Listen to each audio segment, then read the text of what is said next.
Hi guys, I'm Jewel Dalit, and for today's video, I'll be discussing to all of you the current situation of the Philippines jail and prisons in the midst of COVID-19 pandemic. So let's begin. Last January 30, 2020, the Philippines have recorded its first case of novel coronavirus, and this caused the government to declare the health emergency. This catastrophe events has continued to grow and affect more lives of Filipino citizens. But that's not the other case because this pandemic has put also the lives of prisoners and inmates of the Philippines at risk. Before the pandemic, the problem faced by the Philippines correctional institution was prisons overcrowding. This problem became rampant and continued to grow when the Mayor Rodrigo Duterte became the President of the Philippines. His war on drugs made the Philippines to have highest jail occupancy rate in the world, detaining 100,000 of offenders since July 2016. And when the pandemic hits the country, as of June 2020, report shows that there are several stops and more 700 inmates which were tested positive and given the lock-away nature for their conditions.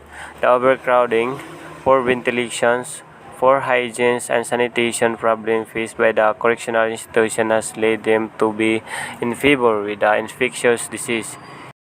So, in order to prevent the outbreak of COVID-19, with the prisons and jails, the Philippines Chief Justice Diosdado Peralta on his order to release inmates who have been detained or convicted for low-level and non-violent offenses, as well those older prisoner and those who have underlying medical conditions because they are prone and will be a greater risk if they get infected.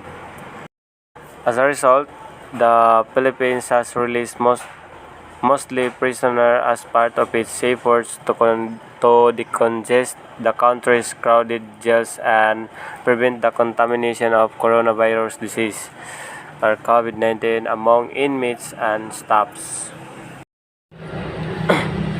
The situation of jails and prisons of the Philippines has been more difficult when the pandemic struck. Many inmates were put their life at risk. It was a struggle, but despite of the situation, it is a good thing that the Philippines Correctional Institution and the government has took action to prevent the spread of the infectious disease and more to save not just the lives of the inmates but also the lives of the staff. And thank you for watching my educational blog about the situation of the Philippine jails and prison in the midst of COVID-19 pandemic. So I hope you learned something from my video, and God bless and keep safe.